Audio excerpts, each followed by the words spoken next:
So, what's up sa inyo, mga kasoy? Ayan,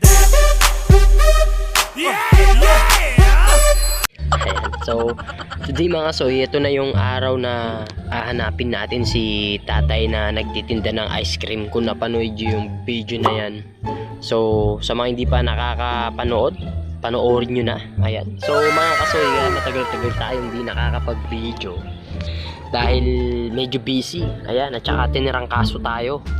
So, ngayon mga kasoy, ito yung araw na hanapin na natin si tatay na nagtitinda ng ice drop. Kung matatnan natin kung saan man siya nakatira. So, pagtatanong natin, tayo lang mag-isang magbablog ngayon. Dahil wala yung ating videographer. Busy sa kanyang live ngayon. Ayan, so, kaya makakaya naman natin na mag-isa yan. Dahil nagsimula tayo, mag-isa lang tayo.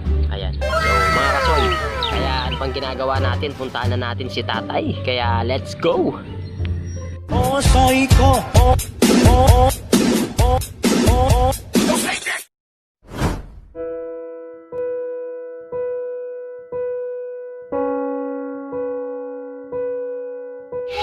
Ilan, pangilang ka? Si Kuya Ryan, si Kuya Pandoy, si Pipoy. Hindi siya pangatlo Si Kuya Ryan, tapos si Kuya Pandoy, tapos si Ate Isa, si Pipoy, tapos ikaw. Pang-anim po. Sino si? Pang-anim si Freddy. Prado? Opo. Pang-anim siya. Sampu yung ano niya, yung anak niya. Ito, Iyan, saka yan. Yan pong dalawa. dalawa. Wala pong panganay na nakainin. Pinag-aaral siya ng Baptist. Ah, Pinag-aaral siya ng Baptist. Ito yung bunso nila. Ay, ito yung babaeng anak nila. Pangalawang bunso po. so may asawa na to, te. May asawa na to. Ay, yung mama nila. Ay, ito po si Kuya. Oh, ito siya. Ito yung panganay nyo. Graduating na po.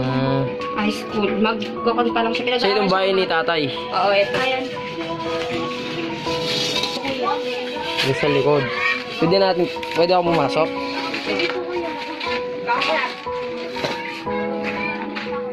Hanggang dito. Hanggang dyan po kuya. Hanggang dito ang bahay ni tatay. Tatay Jun ba? Opo. Ay, Pipoy. Wala nang bali. Ay, Tali, Kuya Pipoy, lumilibot si Pipoy. Ha?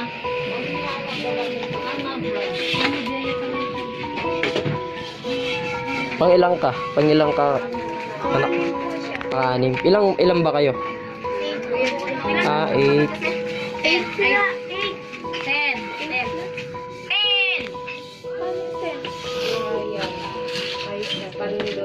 Pipoy. Ay, ito yung bunso, te. Ito yung bunso. Meron pang pinakabunso eh. Ah.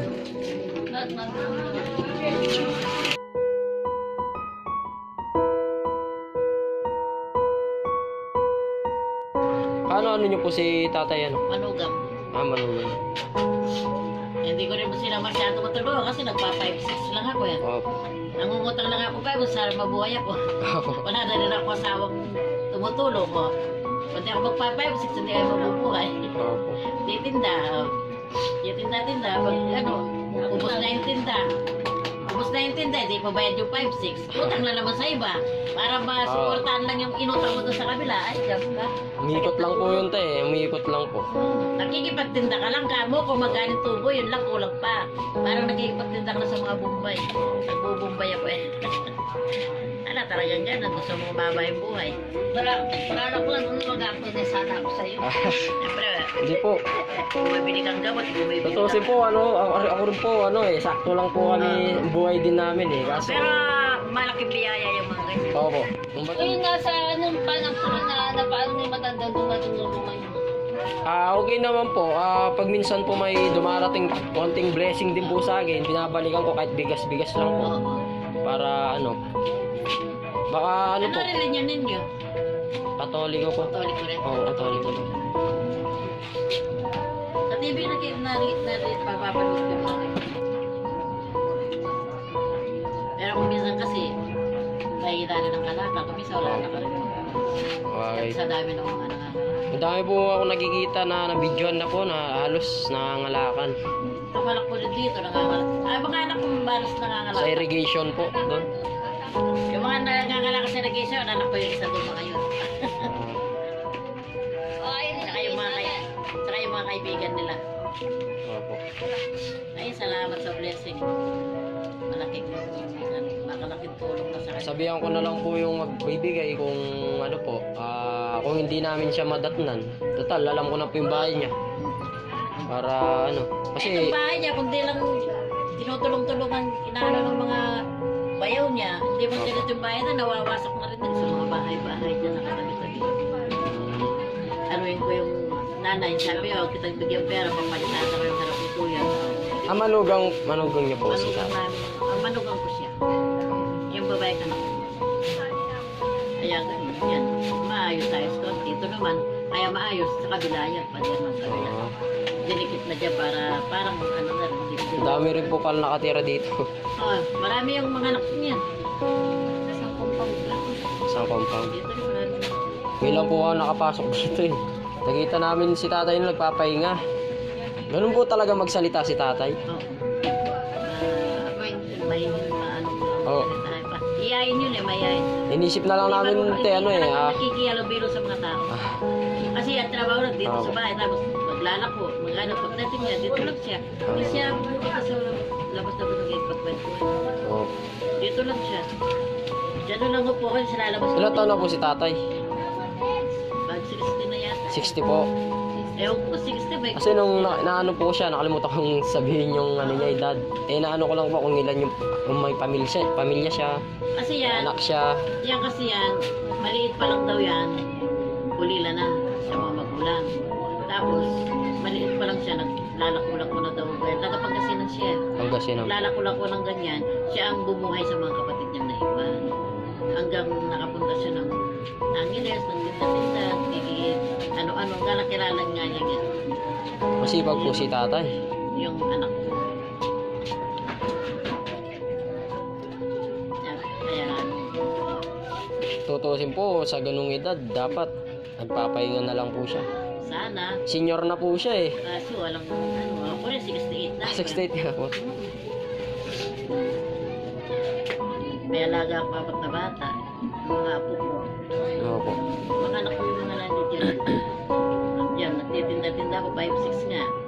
Opo. Tatlo yung bumbay ko. Pag nahati ko na yung isa, matatapos yung isa rin niya. Sumpak na masanda. Hindi tay, ay tay, ganun na lang po. At least, alam ko, kita ko na po yung bahay niya.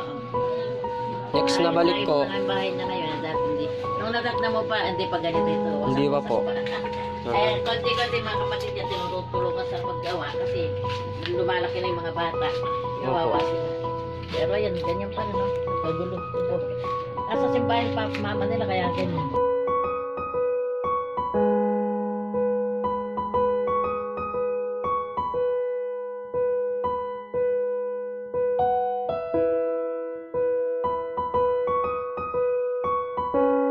so yun na nga mga kasoy, ha. Napuntahan na natin. Kita nyo naman yun mga kasoy. Hindi natin nadatnan si Tatay Jun. So hindi ko na nakuhanan mga kasoy yung papunta sa kanila dahil lamang sa lamang tayo lang mag-isa. Walang magbibideo, nagda-drive tayo. So hindi ko na kinuhanan yun dahil nakita nyo naman yung nakuhanan natin sa bahay nila. Pumasok tayo. Talagang pumasok tayo kahit wala sila. Nagsimba daw sila mga kasoy. So na-interview natin yung manugang niya. So talaga daw na walang-wala daw talaga si Tatay Jun mula bata pa siya. Parang nag-iwanan na daw siya. So hanggang makapag-asawa siya, makapagpamilya siya, may mga pamilya na siya.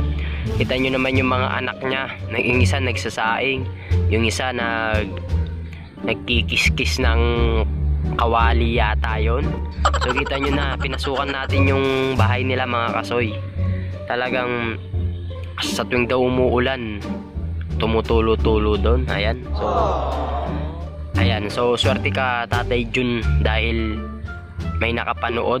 So gusto niya mag-abot sa iyo ng konting tulong, konting blessing. Gusto niya mag-share sa iyo. So sana pagpunta namin, pagbalik namin sa inyo. Bagay, yung mga anak mo rin naman nagsasabi sa akin na minsan nga daw nangangalakal lang si tatay, hindi lang pagtitinda ng ice drop. Ayan. So 8 pala yung anak ni tatay, mga soy. Kaya sana mga kasoy, sa mga gusto pa rin tumulong at maagabot sa ating mga nakukuhanan ng video, PM nyo lang po ako sa Facebook, Yang TV Manalili lang. At syempre, bibigay nyo mga kasoy, mabibigay ng buong buo yan, ha? Huwag kayong mag-alala. So basta may maitulungan tayo, basta may matulungan tayo, masaya na tayo. Kahit hindi tayo nagsasahod, hindi tayo nagtataka kayo, lagi kong bukang bibig yung pagsasahod natin sa YouTube. Hindi ko naman na inaasahan na magsasahod pa tayo sa YouTube, mga kasoy. Dahil ang akin lang makapagpasaya, kumbaga memories yan, memories yan. So ito tuloy-tuloy lang na tayo, mga kasoy, dahil nagtrangkaso lang tayo talaga. Kaya ito yung nangyari sa atin, diba? Yung boses ko hindi pa bumabalik sa dati, pero nagbo-vlog na tayo. Kaya keep safe all sa inyong lahat, dahil ganyan yung panahon, dahil paiba-iba yung mainit, malamig, kaya dyan tayo nagtatrangkaso. Kaya mga kasoy, di tayo susuko, tuloy-tuloy yung gagawin natin. Kung saan tayo sumasaya, itutuloy natin. Ayan. So salamat din pala sa mga nanood ng ating Silly Challenge, sa mga Spicy Girls. Ayan, mega shoutout sa inyong 4. So hindi ko na kayo sasabihin, alam nyo na kung sino kayo kung mapanood nyo to, ha? So abangan nyo pa yung next na video nila, mga kasoy. Tulungan din natin sila, the Spicy Girls. Ayan. So mga kasoy, salamat sa inyong panonood. Sana nagustuhan nyo tong panibagong video natin na ginawa. At siyempre nagpapasalamat ako sa bigay kay Tatay Jun ng konting blessing. Ayan, mega shoutout sa iyo, manager from Canada. Ayan. So thank you and God bless, mga kasoy. Peace.